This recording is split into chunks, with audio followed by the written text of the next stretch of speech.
बहनें पढ़ने में बहुत होशियार थी। वो दोनों हमेशा ही स्कूल में अच्छे नंबरों से पास होती थी। मुझे तो बड़ी होकर आईपीएस बनना है और मुझे तो डॉक्टर बनना है। उन दोनों बहनों को पढ़ने का बहुत शौक था, लेकिन उन दोनों को सपोर्ट करने के लिए उनके घर में केवल एक उनकी माँ ही थी। हाँ मेरी बच्चियों, अच्छे से पढ़ाई करो, एक दिन तुम दोनों का सपना जरूर पूरा होगा। अरे रहने दो सुनीता, क्यों उन दोनों को बेकार के सपने दिखा रही हो? और वैसे भी पढ़ लिख कर इन्होंने करना ही क्या है? मैं तो कहता हूँ इन्हें चूल्हा चौकी का काम सिखाओ, कल को ससुराल जाएंगे तो काम आएगा। लेकिन ये सुनकर सुनीता ने कहा, सुनी जी, जमाना बदल गया है, अब पढ़ाई लिखाई का जमाना है, इन दोनों को स्कूल तो जाने दीजिए। सुनीता के कई बार कहने पर उसके पति मनोहर ने उन दोनों को स्कूल भेजना शुरू किया था। वो दोनों बहनें स्कूल में अच्छी पढ़ाई कर रही थी, हमेशा फर्स्ट आती थी। ऐसे ही समय बीता और अब उन दोनों ने 12वीं की कक्षा पूरी कर ली। जैसे ही उनके 18 साल पूरे हुए, उन तीनों के पिता ने कहा, अब इनकी शादी करवानी होगी, इनके लिए कोई लड़का ढूंढना होगा। लेकिन बाबा, अभी तो हमें आगे पढ़ाई करनी है। हाँ बाबा। फिर कुछ दिनों बाद सुनीता का बीपी हाई होने से उसके सर की नस फट गई और उसकी मौत हो गई। ऐसे ही समय बीता। 2 महीने बाद मनोहर का बड़ा भाई उनके घर आया। अरे तूने अब तक अपनी बेटियों को कवारा बैठा रखा है, नहीं तो अपने गांव में सबकी शादी 18 होते पूरी हो जाती है।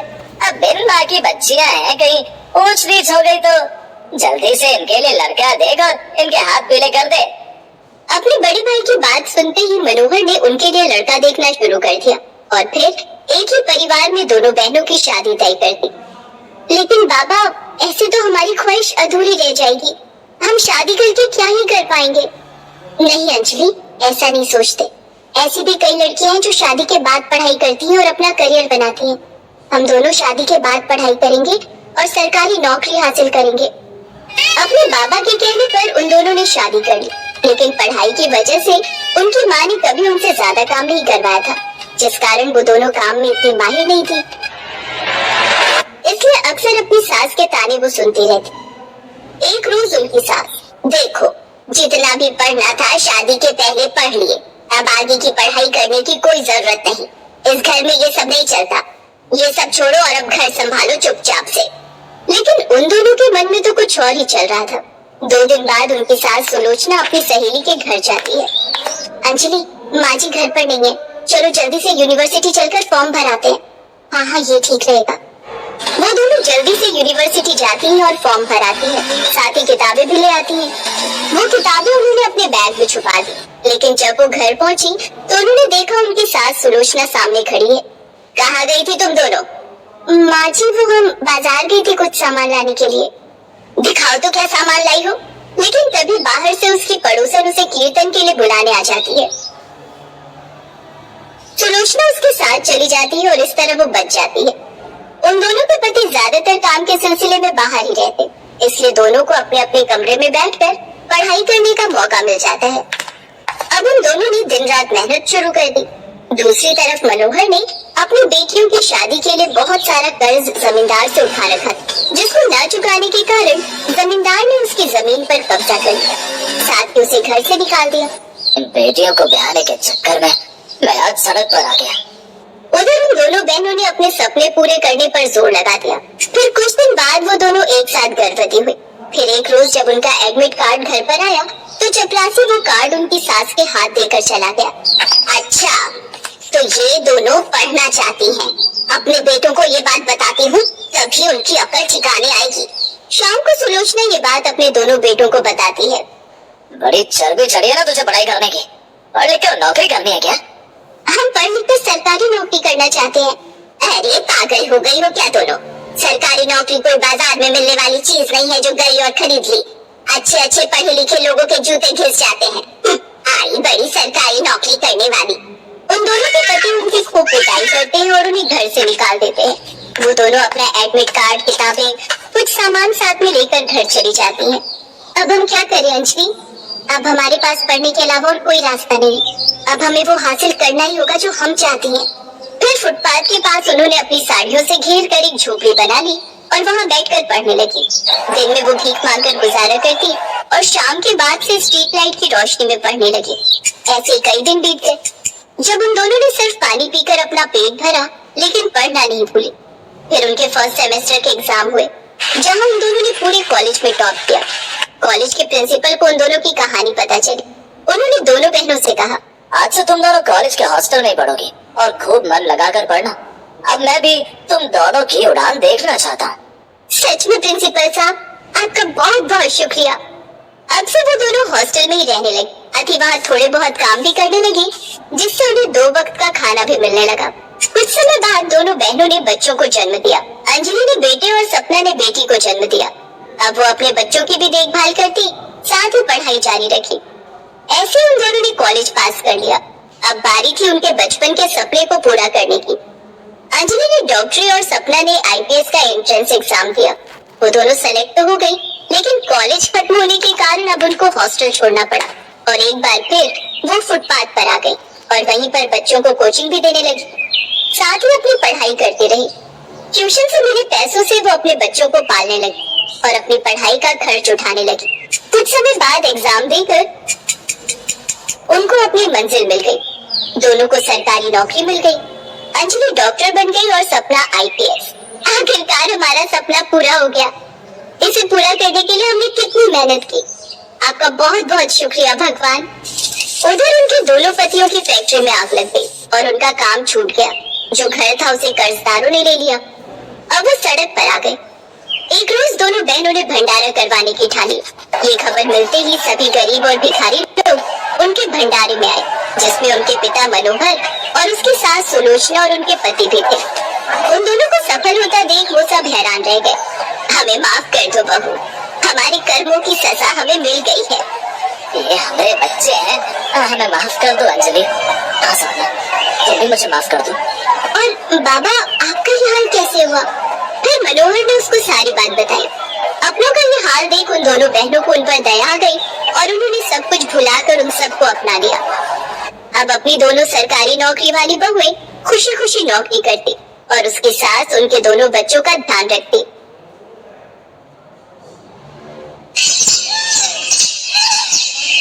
शीतल एक डॉक्टर थी और विनय एक कंपनी में नौकरी करता था। कुछ समय बाद दोनों ने शादी कर दी। उसके बाद विनय और शीतल ने एक फ्लैट ले लिया और शहर में ही रहने लगे। विनय के माता पिता दूसरे शहर में रहते थे। कुछ दिनों के लिए विनय के माता पिता उसके पास रहने के लिए आने वाले थे। शीतल, मैं माँ पापा को लेने स्टेशन जा रहा हूँ। चलो आज संडे है, हम दोनों की क्लिनिक की छुट्टी रहेगी, तो थोड़ा समय भी निकल आएगा। हाँ, पर मैं कुछ कह नहीं सकती हूँ। हो सकता है बीच में मुझे ऑनलाइन अपॉइंटमेंट्स भी देखनी पड़े। हाँ हाँ, कोई नहीं, सब हो जाएगा। चलो मैं आता हूँ। और फिर विनय अपने माता पिता को ले आता है। बड़ी कमजोर हो गई हो बहू, कुछ खाती पीती नहीं हो क्या? कहा माँ जी, मेरा तो वजन बढ़ गया है। मैं तो वजन कम करने की कोशिश कर रही हूँ। आप क्या लेंगी माँ जी? वो मेरी 2-3 अर्जेंट अपॉइंटमेंट है एक वीडियो कॉल पर कुछ पेशेंट देखने। उसके बाद मैं नाश्ते में कुछ बना लूंगी। अरे बहू, हमारी चिंता मत करो, हम कुछ भी खा लेंगे भाई। तुम जो है काम करो। अच्छा हाँ हाँ, तुम चिंता मत करो बहू, और कुछ बनाना होगा तो मैं बना लूंगी। शीतल अपने रूम में चली जाती है। माँ क्या बना रही हो? बेटा, ये आलू रखे थे, इनकी आलू टमाटर की सब्जी बनाई है। बस अब पूरियां तलनी रह गई हैं। सोचा आज तुम दोनों की इतवार की छुट्टी है तो बढ़िया नाश्ता होना चाहिए। बहू बेचारी भी तो काम में लगी रहती है। आज मेरे हाथ का गर्मा गर्म नाश्ता करेगी। माँ, पूरी और शीतल वो इतना ऑयली खाना बिल्कुल नहीं खाती, और तो और वो मुझे भी नहीं खाने देती। अरे कोई बात नहीं, एक दिन खाने से कुछ नहीं होता। मैं अपने हाथों से खिलाऊंगी तो मेरी बहू जरूर खाएगी। हाँ हाँ, कोई नहीं, सब हो जाएगा। चलो मैं आता हूँ। लीला नाश्ता तैयार करके टेबल पर लगा देती है। कुछ देर बाद शीतल कमरे से बाहर आती है। हो गया बहू काम, आओ नाश्ता कर लो। मैंने नाश्ता तैयार कर लिया है। नाश्ता आपने बना भी लिया? मुझे थोड़ा टाइम लग गया। आपको सब्जियां मसाले वगैरह सब रसोई में मिल गए थे ना? विनय पोहा ऊपर की अलमारी में रखा था। तुम्हारी सास ने नाश्ते में पोहा नहीं, पूरी आलू बनाए हैं भाई। हाँ बहू, पोहा तो तुम लोग रोज खाते हो। आज तुम्हारी छुट्टी है तो मैंने सोचा कुछ अलग सा नाश्ता बना लेती हूँ। मैं गरम गरम पूरी निकाल कर ला रही हूँ। तुम और विनय बाबूजी के साथ बैठकर नाश्ता कर लो। माँ जी पूरी बहुत ऑयली होती है, अगर मैंने खा ली ना तो पूरा दिन काम नहीं कर पाऊंगी। शीतल देखती है कि उसकी बात से उसके सास ससुर बुरा मानने वाले हैं, तो वो बात को बदल देती है। अच्छा ठीक है माँ जी, बस एक पूरी देना, मैं ज्यादा नहीं खाती हूँ।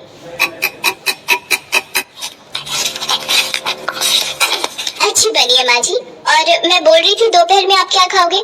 मैं विनय के साथ जाकर सामान और सब्जियां खरीद लाती हूँ। अरे तुम आराम करो बहू, मैं और तुम्हारे बाबूजी चले जाएंगे, हमारा थोड़ा टहलना हो जाएगा। हाँ हाँ बहू, यहाँ के बाजार तो मैं अच्छे से जानता हूँ। विनय बेटा, हम लोग ले आएंगे, तुम अपना जो भी कोई जरूरी काम है वो निपटा लो, एक ही तो छुट्टी मिलती है तुम दोनों को। क्या हुआ पापा, ठीक तो हो? बाबूजी क्या हुआ, मुझे बताइए। पता नहीं, बेचैनी सी हो रही है। आज तुमने अपनी बीपी की दवाई नहीं खाई होगी, तभी ऐसा हुआ है। लीला बस खाने जा ही रहा था, अभी तो नाश्ता किया। तुम जानती हो, नाश्ता करके ही तो दवाई लेता हूँ। माँ बाबूजी को बीपी की दवाई दे दो, इनका बीपी ज्यादा आ रहा है। अचानक एकदम कैसे बीपी बढ़ गया पापा? शीतल, तुम इस बारे में कुछ बता सकती हो? कोलेस्ट्रॉल और बाबूजी का ये बढ़ता हुआ वजन, ये दो कारण तो मैं अभी बता सकती हूँ। बाबूजी आपको अपने खान पान पर बहुत ध्यान रखना होगा, ऐसे काम नहीं चलेगा। आपका ब्लड प्रेशर बहुत ज्यादा है, मैंने एक इंजेक्शन दे दिया, इससे कंट्रोल हो जाएगा। हाँ बहू, अब ठीक लग रहा है। बाबूजी, अब डॉक्टर बहू के घर आए हो, डॉक्टर बहू की रसोई में खाना बनेगा तो डॉक्टर बहू के हिसाब से ही बनेगा। माँ जी, अब आप भी अपने खान पान पर कंट्रोल कर लो, नहीं तो आगे चलकर बहुत प्रॉब्लम हो जाएगी।